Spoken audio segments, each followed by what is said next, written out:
Dear students, welcome again to the course of leadership. I am your course instructor Shehzad Khan Durrani, lecturer, Institute of Business Studies, Cohort University of Science and Technology, Hangu campus. In today's lecture, we will discuss Blake and Mouton's managerial grit, also called leadership grit. In our previous lectures, we discussed two theories of effective leadership behavior and attitude, and they were the study of the Ohio State University and the study of University of Michigan. Today we will discuss the third theory of effective leadership behavior and attitude, and it is Blake and Mouton's managerial or leadership grit.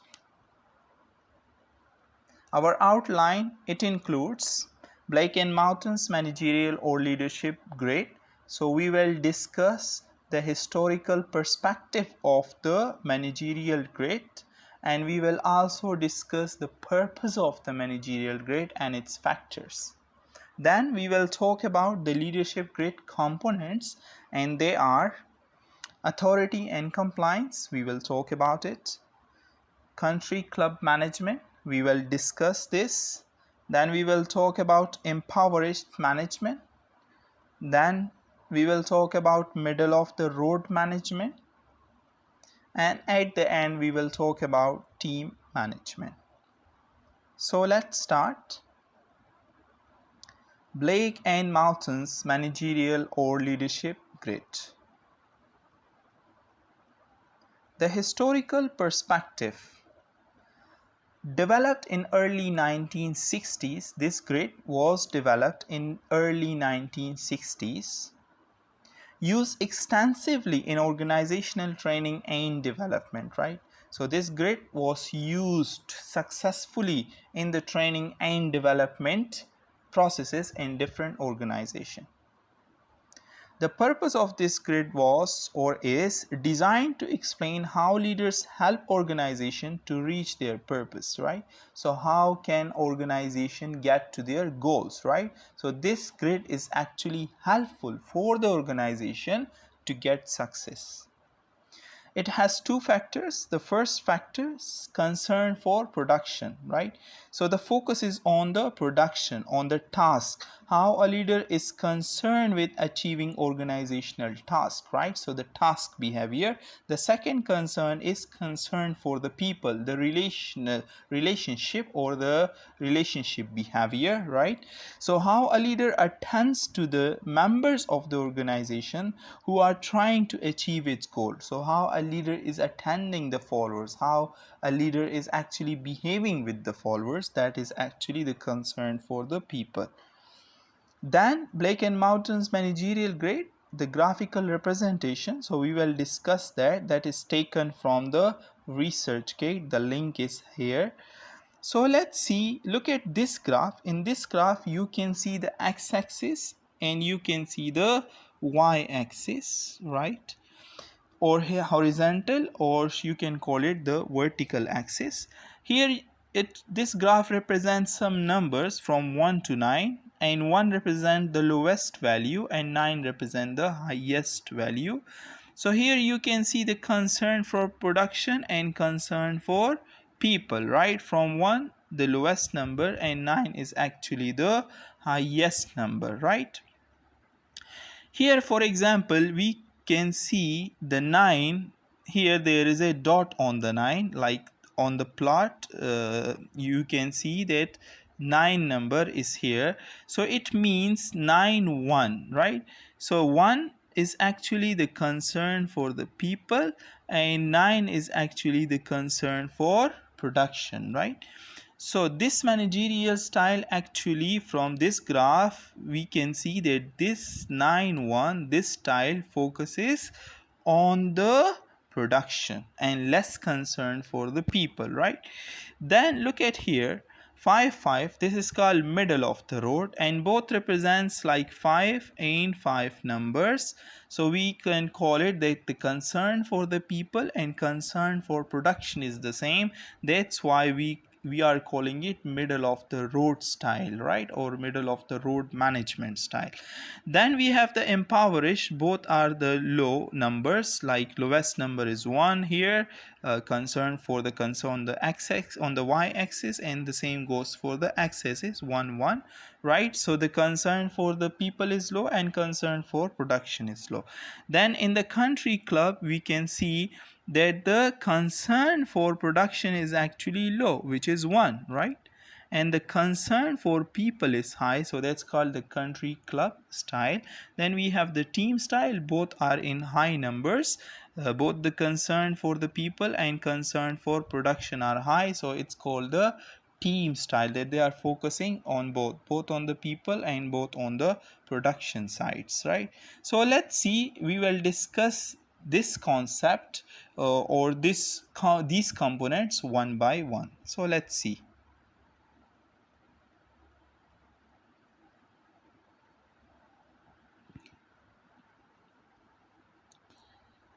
Blake and Mountain's managerial grid and its components, leadership grid components, we will talk about it, right? So the first one, authority compliance, right? Efficiency in operations results from arranging conditions of work such that the human interference is minimal, right? So here the human interference is minimal, right? The focus on the relationship with the employees or with the people is minimum, and the focus is more on the task or more on the production. Heavy emphasis on task and job requirements and less emphasis on people in the authority and compliance style. Communicating with subordinates mainly for task instruction, right? If it's necessary for the task, on the technical aspects of the job, they are focusing only, not on the, like for example, there is no element of the trust or mutual respect present here. They are more concerned about the task. 9-1 leaders see as controlling, so the style is controlling, demanding, hard driving, and overpowering. Impact on employees, you can see the impact on employee dissatisfaction in the employees. You can see conflict in the organization or conflict among the employees. Impact on the organization, turnover, which is a high turnover rate, you can see, and performance, right? You cannot see the peak in the performance, but their performance is decreasing gradually. The next style, we have the country club management 1-9 style. Thoughtful attention to the needs of people leads to a comfortable, so they are focusing on the needs of the people, having a comfortable, friendly organizational atmosphere and work tempo, right? So it's the opposite of the authority and compliance leadership style. Low concern for task accomplishment, so they are not caring about the task but more concern about, and high concern for interpersonal relationships. De-emphasis production, the emphasis is on the people, not on the production. Leaders stress the attitude and feelings of people, right? So leaders are actually stressing on the attitude and feelings of the people because they believe that if you care about the feelings and the emotions of the people, then they are willing to work for you. 1-9 leaders try to create a positive climate by being agreeable, eager to help, they are supporting, comforting, and non-controversial. The next style we have is called the impoverished management style, which is called the 1-1, right? Style. So minimal effort exerted to get work done. The leaders are not actually putting the efforts, right? For example, they are not trying to solve the problems, right? They are trying to run away from the problems. Work done is appropriate to sustain organizational membership. Leaders are concerned with both task and interpersonal relationships, right? So the both tasks, they are not concerning about the task, they are not there is no concern for the people, not concern for production. Going through the emotions but uninvolved and withdrawn. So it's not like that they're not aware of the situation. Yes, they know about the situation, they are aware of the situation, but they are just avoiding it. 1-1 leaders have little contact with followers and described as indifferent. This style is also called indifferent management style. Non-committal, right? They are not committed. Resigned and apathetic, right? They are not caring about the feelings, about the emotions of the people. Less concern, or like low concern for the people and low concern for production. The next style we have is called the middle of the road management. 5-5 we call it. Adequate organizational performance possible through the balancing. So they are actually believing on the balance at both sides: concern for the people, concern for production, the necessity of getting work done while maintaining satisfactory morale, right? Satisfactory relationship, right, on both sides. Leaders who are compromisers, so there is a compromise in the efforts of the leader, having intermediate concern for task and people who do tasks. So it's not only about the tasks that are important, but the people who are doing the task, they are as important as the task, right? To achieve equilibrium, leaders avoid conflicts, right? So they are trying to solve the conflict if there is any conflict occurring among the employees or in the organization. 5-5 leader described as expedient preferred the middle ground. So they are very much expedient, preferred the middle ground, soft pedals disagreements, right?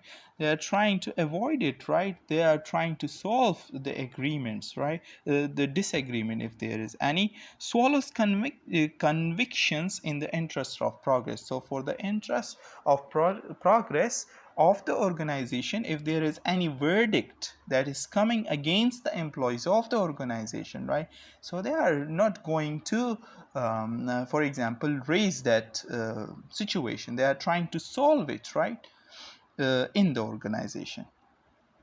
The next style we have is called 9-9 team management style.